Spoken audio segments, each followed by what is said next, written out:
dirahmati Allah. Menjelang sholat isya kembali kita mengikuti pengajian bersama Al-Fatihah kepada beliau dipersilakan dengan segera.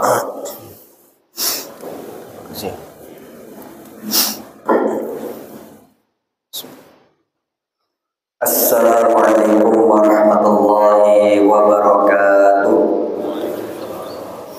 Bismillahirrahmanirrahim. Alhamdulillahillazi anzala ala 'abdihil kitaba wa lam yaj'al lahu 'iwaja qayyiman liyunzira ba'san shadidan min ladunhu wa yubashshiral mu'minin.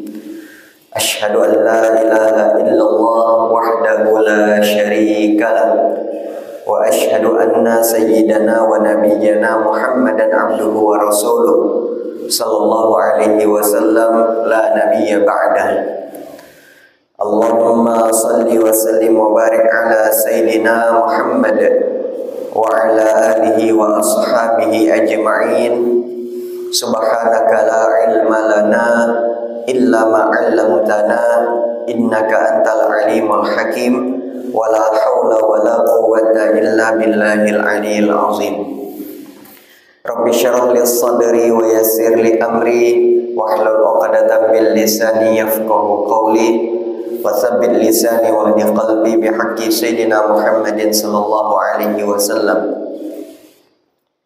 Ila hadratin Nabiil Mustafa Rasulillah sallallahu alaihi wasallam wa ila ruhi jami'il muslimin wal muslimat wal mu'minin wal mu'minat khususan ila Syekh Abdul Qadir Al-Jailani wa ila Syekh Samad Al-Madani wa ila Syekh Muhammad Arsyad Al-Banjari wa ila Syekh Zaini bin Abdul Ghani Sumul Martaqura wa ila Syekh Abdul Rahman Siddiq bin Muhammad Afif Al-Banjari wa ila musannif hadzal kitab syai'un lillahi lahumul Fatihah. A'udzu billahi minasy syaithanir rajim.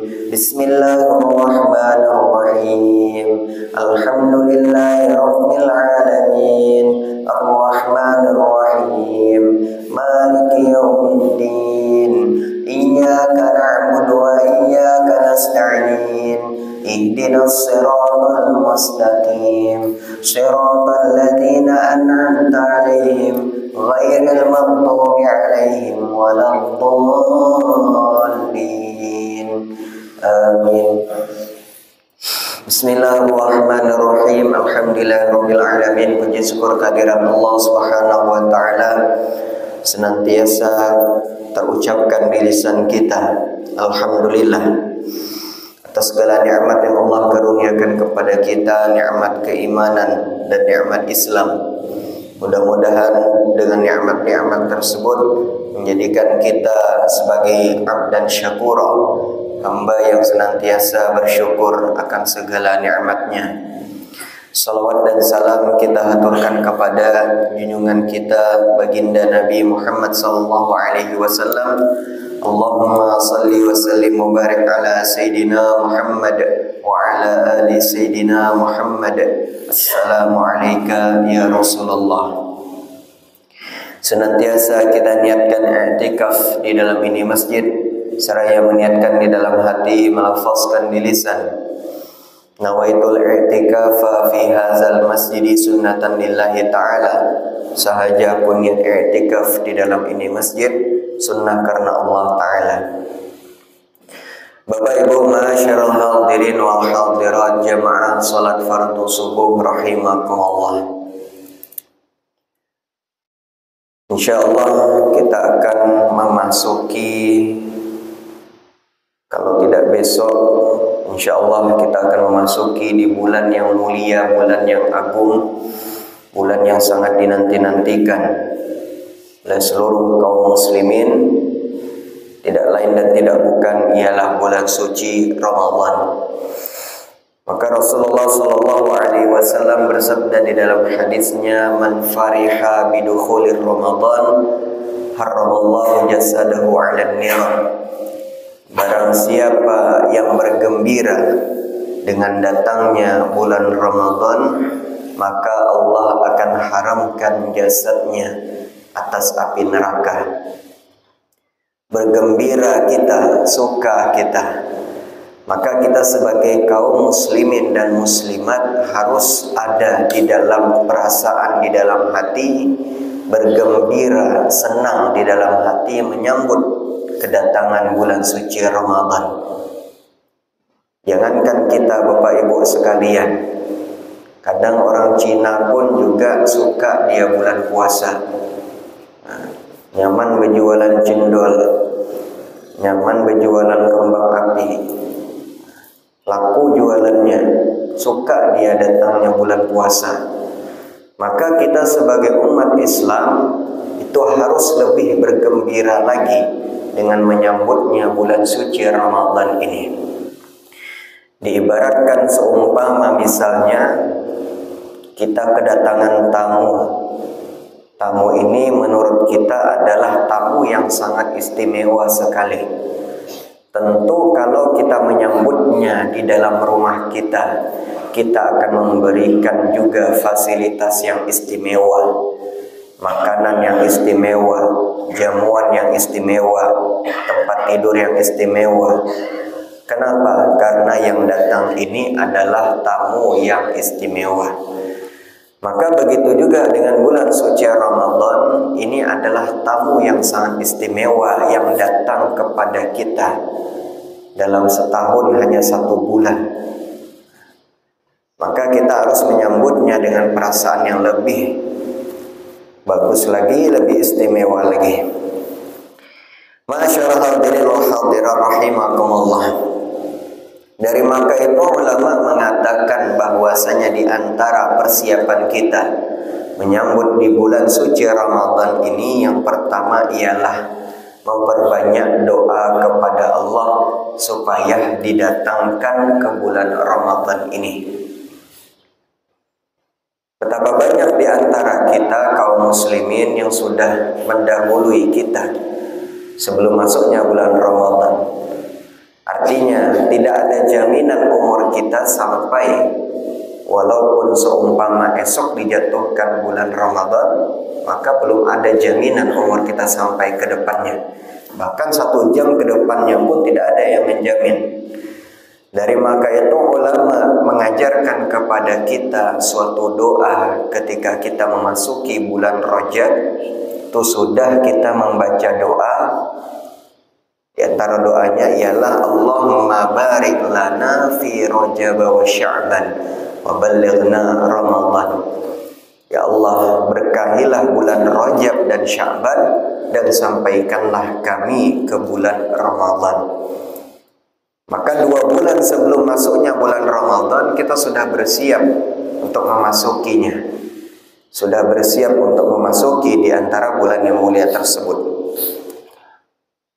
Bahkan ulama dahulu itu 11 bulan sebelum memasuki bulan Ramadan itu sudah berdoa supaya didatangkan kembali, dipertemukan kembali dengan bulan Ramadan. Bapak Ibu masyaallah hadirin wa hadirat rahimakumullah. Maka persiapan yang pertama ialah kita harus memperbanyak doa kita kepada Allah supaya dipertemukan kembali ke bulan Ramadan. Lalu yang kedua, di antara persiapan kita memasuki bulan Ramadan ialah berniat untuk melakukan amal soleh. Berniat untuk memperbanyak kebaikan-kebaikan yang kita lakukan di bulan Ramadan. Jangan sampai bulan Ramadan datang tetapi kita hanya biasa-biasa saja. Mulai dari imbah sahur sembahyang subuh guring, karena tengah hari guring lagi, karena menjelang buka guring lagi. Memang ada suatu perkataan yang dikatakan naumus shaimi, tidurnya orang yang puasa itu ibadah. Tapi tidurnya seperti apa? Yaitu kalau tidurnya tadi mencegah dia dari melakukan dosa, daripada melihat sesuatu yang tidak berfaedah jalan sore-sore, lebih baik di rumah. Maka tidur yang seperti itu kalau menjauhkan daripada dosa. Tapi kalau seharian bawaannya guring saja, nah ini suatu yang keliru. Maka kita niatkan untuk melakukan kebaikan, perbanyak bacaan Quran kita, perbanyak sedekah kita, perbanyak berbuat baik kita. Maka inilah kesempatan kita di bulan Ramadan ini untuk memperbanyak kebaikan-kebaikan kita. Artinya kalau di luar bulan Ramadan kita sudah banyak melakukan kesalahan, maka di bulan Ramadan ini berhenti lagi. Jangan banyak melakukan kesalahan. Lalu yang ketiga, persiapan kita sebelum memasuki Ramadan ialah bertaubat kepada Allah. Bertaubat memang sebagusnya dilakukan setiap waktu dan setiap saat. Allah Subhanahu wa taala menyukai orang-orang yang senantiasa bertaubat. Ya ayyuhalladzina amanu tubu ilallahi taubatan nasuha. Wahai orang-orang yang beriman, kata Allah, taubatlah dengan taubat yang sebenar-benarnya. Maka di bulan Ramadan ini hendaknya kita senantiasa bertaubat kepada Allah. Artinya kalau di luar Ramadan kita sering melakukan kesalahan, maka di bulan Ramadan ini kembali kepada Allah. Kalau bulan Ramadan saja kita tidak mau bertaubat kepada Allah, kira-kira kapan lagi kita mau bertaubat?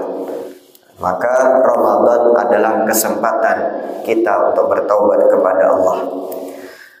Dan yang terakhir di antara persiapan kita memasuki bulan Ramadan ialah mengulang kaji dan mengkaji ulang fikih yang berkaitan tentang babus siyam, tentang bab puasa.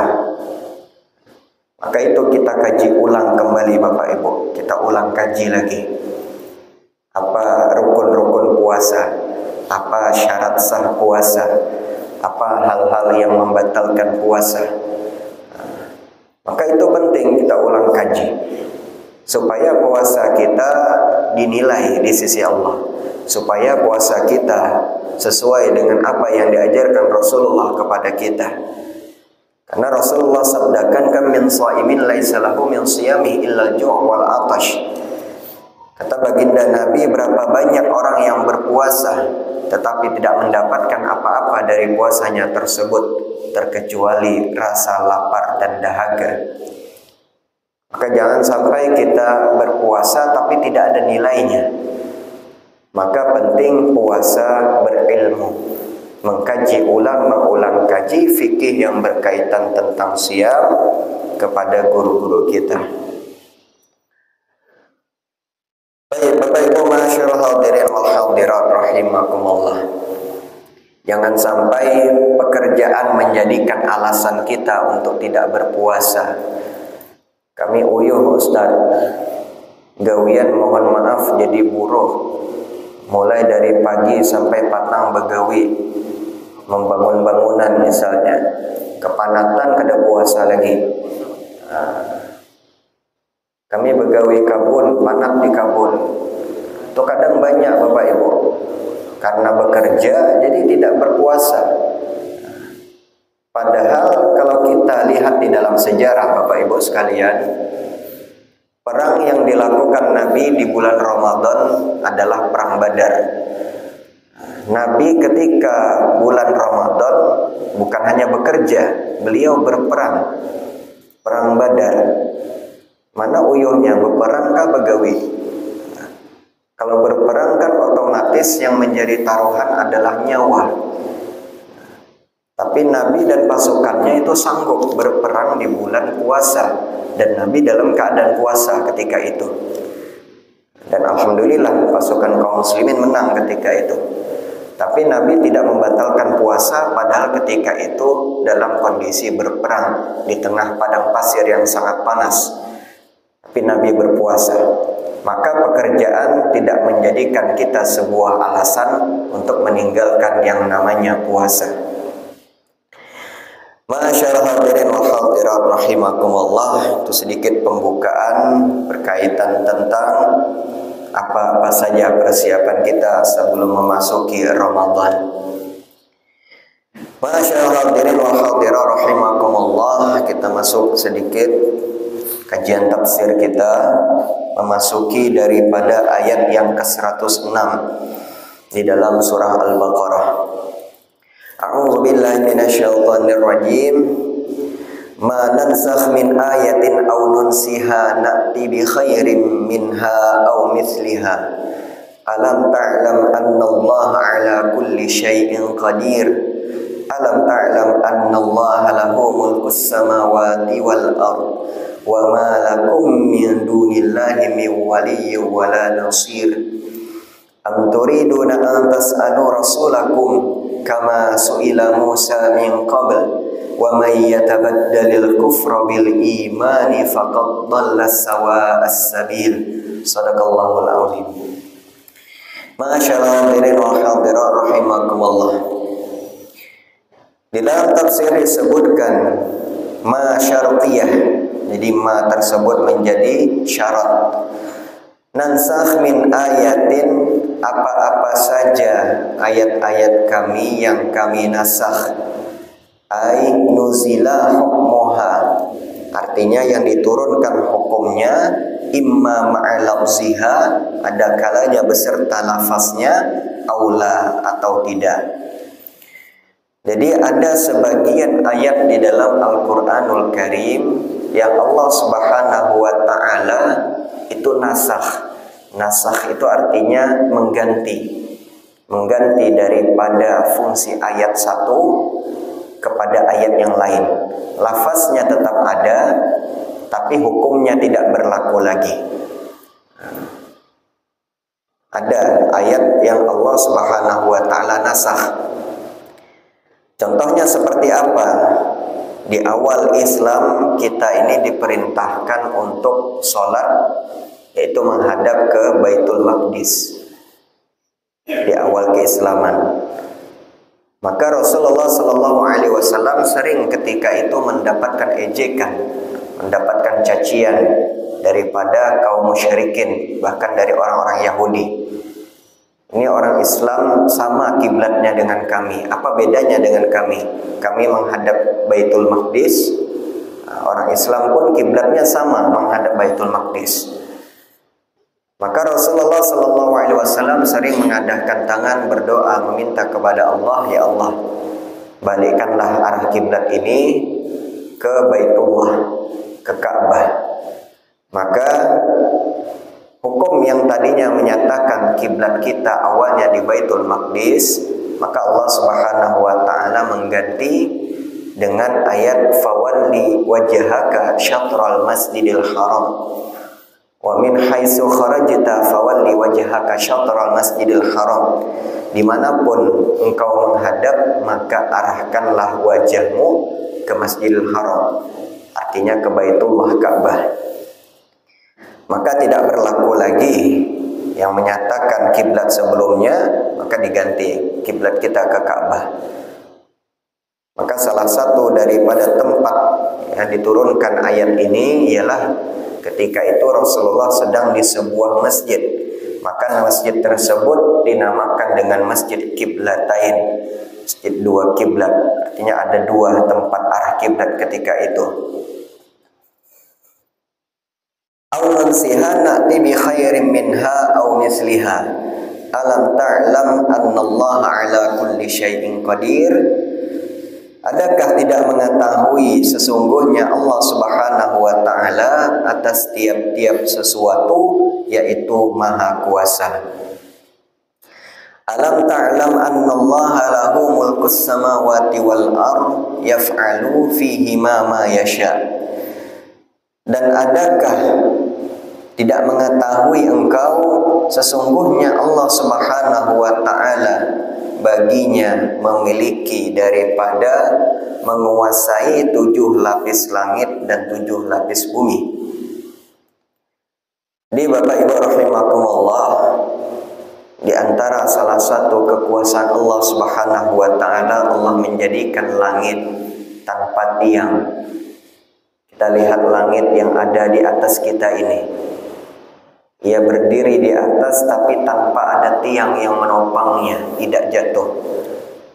Padahal langit itu membawa, ia menyimpan daripada air hujan yang ribuan ton. digugurkan, maka belum gugur air hujan tersebut kalau belum diperintahkan untuk gugur. Maka apa yang dapat kita ambil pelajaran? Allah Subhanahu wa Ta'ala Maha Kuasa. Sesuatu yang berada di atas tidak akan jatuh. Salah satu kekuasaannya Allah. Kalau kita melihat sesuatu yang berada di atas, itu harus ada yang menopangnya, tiang. Kita buat rumah 2 tingkat, harus ada tiangnya, harus ada pondasinya. Masjid kita 2 lantai, harus ada tiangnya, harus ada pondasinya, supaya tidak jatuh. Langit Allah Subhanahu wa Ta'ala ciptakan 7 lapis tanpa ada tiang yang menopangnya. Itu salah satu kekuasaan Allah Subhanahu wa Ta'ala. Dari maka itu Allah Subhanahu wa Ta'ala menyatakan mulkus samawat, as-samawat. Ya, as-samawat itu kalimatnya adalah jamak muannas salim. Artinya 7 lapis langit. Kita lihat di langit pun banyak sekali, ya, segala macam yang Allah ciptakan di atasnya. Ada matahari, ada bulan, ada bintang, ada planet-planet, dan lain sebagainya. Dan itu beredar menurut peredarannya. Jam 6 lewat terbit matahari. Nanti setelah jam 6 lewat lagi pukul 18 maka tenggelam matahari. Tidak pernah, kata Kiai Haji Fahrudin Nur, matahari itu terlambat tenggelamnya. Ada pengumuman di berita, mohon maaf, matahari terlambat tenggelam karena ada kesalahan teknis di langit. Tidak pernah kita dapat berita seperti itu. Artinya apa, Bapak Ibu sekalian? Allah Maha Kuasa. Allah Maha Kuasa menerbitkan daripada matahari, menenggelamkannya. Mulai dari timur ke barat matahari tadi terbit. Tapi nanti salah satu di antara tanda-tanda akhir zaman ialah hari kiamat matahari terbit di sebelah barat. Ya. Matahari terbit di sebelah barat. Kalau sekarang terbit masih di sebelah timur. Nanti kalau sudah terbit di sebelah barat, maka pintu taubat sudah ditutup. Tanda akhir zaman, kiamat akan segera tiba. Masyaallah hadirin wal hadirat rahimakumullah. Maka kita lihat betapa banyak kekuasaannya Allah. Maka sering di dalam Al-Quran Allah Subhanahu wa Ta'ala menyatakan tentang ciptaan-ciptaannya. Allah gambarkan 7 lapis langit, Allah gambarkan 7 lapis bumi. Allah gambarkan di dalam Al-Quran ada sebuah gunung. Gunung tadi fungsinya apa? Untuk menopang daripada bumi, menjadi pasaknya bumi, menjadi pakunya bumi. Di dalam surah Al-Ghasyiyah Allah Subhanahu wa Ta'ala menyatakan juga, apakah engkau melihat bagaimana unta itu diciptakan? Ini bukti bahwasanya kalau kita sebagai hambanya Allah itu harus melihat ciptaan-ciptaannya Allah, harus merenungi. Merenung untuk apa? Supaya kita yakin bahwasanya kita ini lemah, kita ini hanya seorang hamba. Masih banyak lagi kekuasaan Allah, langit, bumi, dan lain sebagainya. Tidak ada kita mengatur di dalam kehidupan kita, tapi ia berjalan di atas porosnya masing-masing. Maka di dalam Al-Quran sering Allah Subhanahu wa Ta'ala menyebutkan tentang ciptaan-ciptaannya. Ya, salah satunya ialah di dalam surah Al-Ghasyiyah itu, afala yanzuruna ilal ibili kaifa khuliqat. Apakah engkau tidak melihat bagaimana unta itu diciptakan? Allah menyebutkan dengan kalimat unta, ibil. Artinya kenapa ketika itu Allah membuat perumpamaan unta ketika itu? Maka setelah diteliti bahwasanya unta ini memiliki keistimewaan. Unta ini dapat berjalan di padang pasir di tengah teriknya matahari selama berbulan-bulan tanpa minum. Tapi satu kali minum, unta ini sanggup menghabiskan ratusan liter air dan ia simpan di dalam punuknya. Setelah ia minum, sanggup ia tidak minum selama berbulan-bulan. Kita tidak sanggup seperti itu. Sehari saja puasa, patangnya sudah cari es, sudah cari cindol kita. Tidak sanggup kita kada minum. Unta sanggup berjalan berbulan-bulan di tengah padang pasir tanpa minum. Maka Allah memberi perumpamaan sebuah binatang yang ia ciptakan supaya manusia itu berfikir, melihat tentang kekuasaan-kekuasaan Allah. Salah satunya di ayat ini, alam ta'lam annallaha lahu mulkus samawati wal ardh. Apakah engkau mengetahui sesungguhnya Allah menguasai daripada 7 lapis langit dan 7 lapis bumi. Jadi langit yang kita lihat sekarang ini Bapak Ibu itu hanya langit yang pertama. Kalau kita naik pesawat itu kita berada di atas awan, itu disebutkan hanya lapisan langit yang pertama. Masih ada 6 lapisan lagi di atasnya.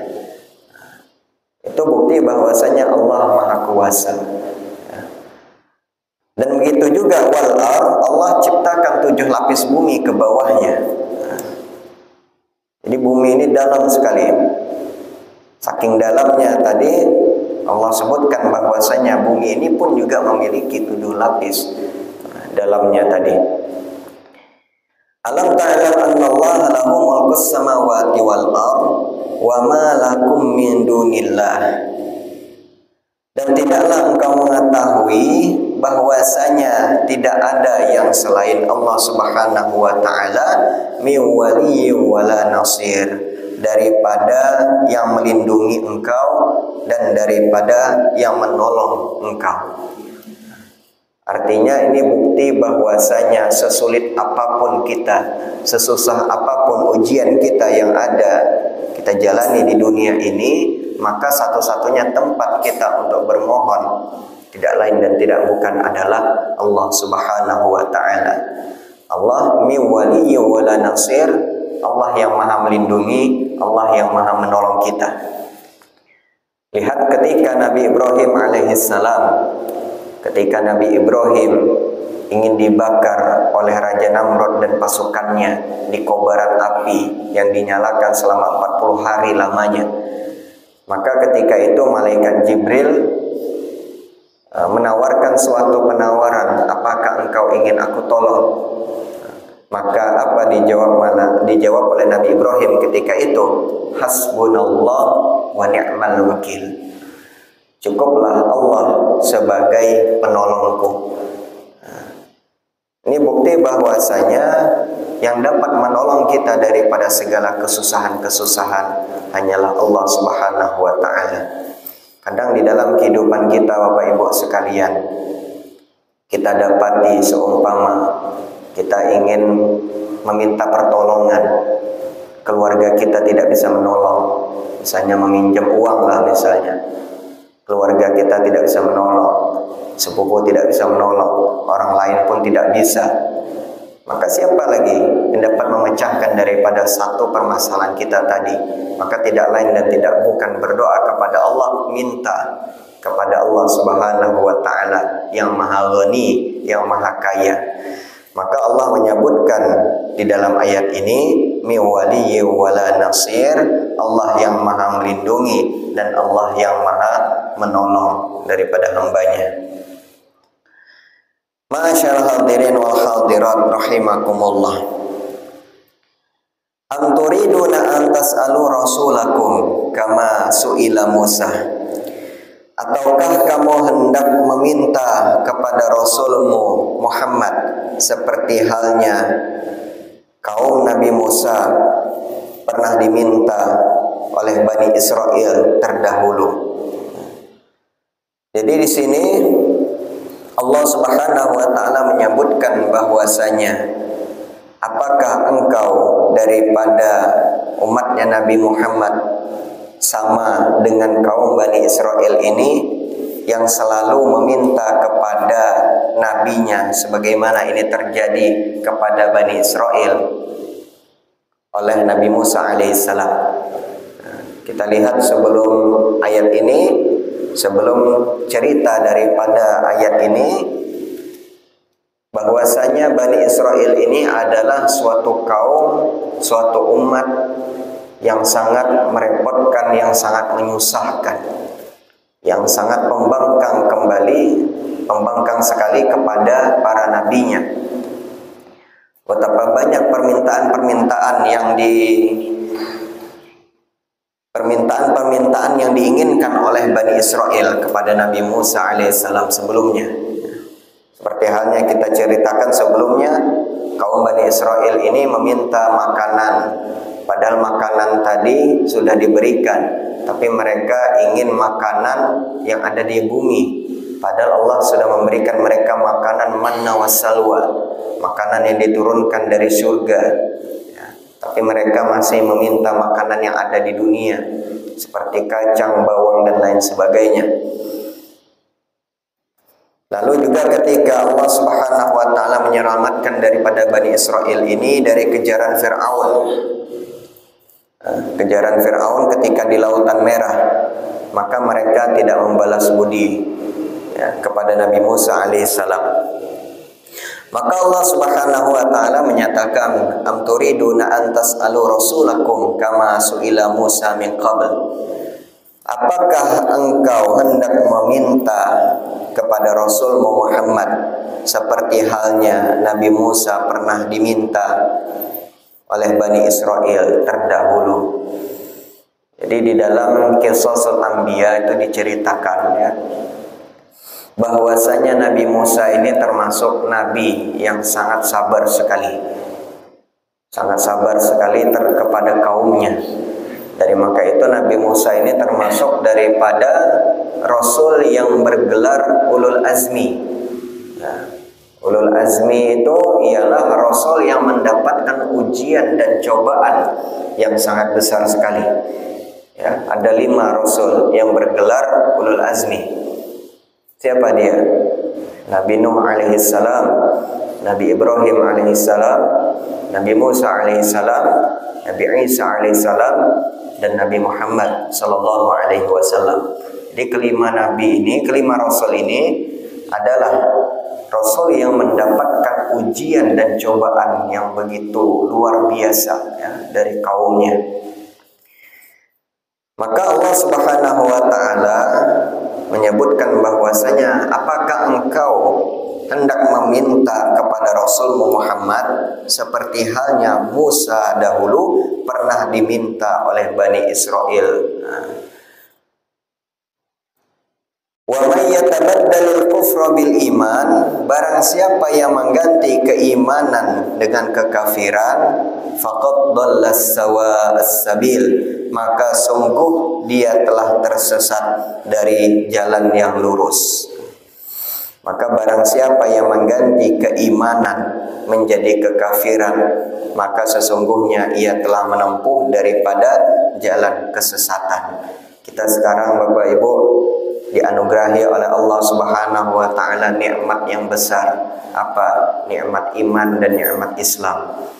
Maka sering dalam muqaddimah itu disebutkan alhamdulillahillazi an'amana bi ni'matil imani wal Islam.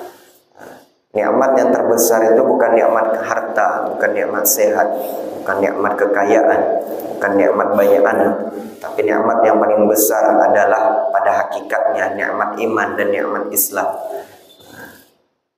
Artinya apa Bapak Ibu sekalian? Ini merupakan kunci keselamatan kita di akhirat, keimanan dan keislaman. Kita Allah anugerahkan iman sejak lahir. Orang tua kita Islam, kita lahir dalam keadaan Islam. Betapa banyak orang-orang di luar sana yang lahir tidak dalam keadaan Islam.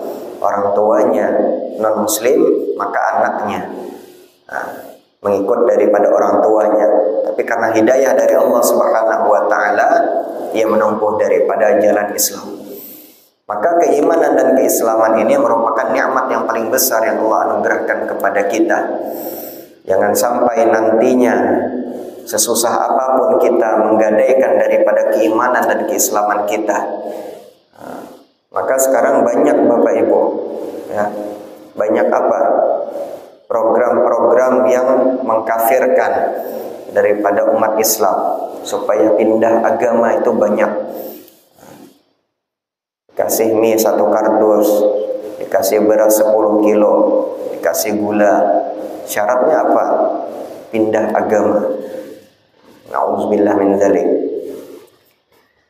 Dari maka itu nikmat iman dan nikmat Islam itu merupakan nikmat yang sangat besar.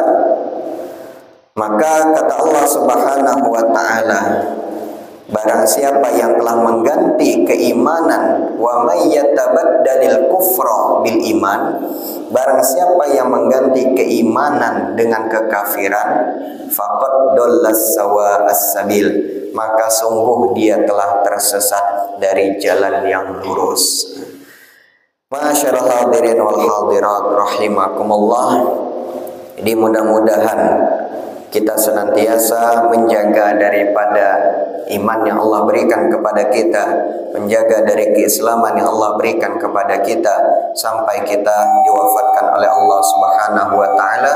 Amin ya rabbal alamin. Demikian, wassalamualaikum warahmatullahi wabarakatuh. Amin amin. Bismillahirrahmanirrahim. Alhamdulillahirabbil alamin. Allahumma shalli ala sayyidina Muhammad wa ala alihi wa sahbihi ajma'in. Rabbi zidna ilma wasi'lana fi arzaqina waj'alna mahbuban fi qulubi ibadika wa azizan fi uyunihim waj'alna wajihan fid dunya wal akhirah wa minal muqarrabin ya katsiran nawal ya hasanat fi aliya qaiman bila zawal ya mawdi'an bila misal falkal hamdu wal minnatu wasyarafu ala kulli hal. Wa sallallahu ala sayyidina Muhammad wa ala alihi wa sahbihi wa sallam. Walhamdulillahi rabbil alamin. Taqabbalallahu minkum. Taqabbal ya karim.